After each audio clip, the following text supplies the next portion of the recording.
Hey, let's see how you can update a single app or all your apps at once on your iPhone 17, 17 Pro Max, or any other iPhone without needing a payment method or Apple ID password. So for that, you have to open up your App Store, and now if you want to update a specific app, just search for its name in the App Store.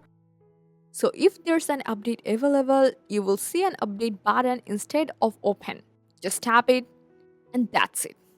Now, if you want to update all your apps at once, just go back to your App Store again, tap on your profile icon at the top right.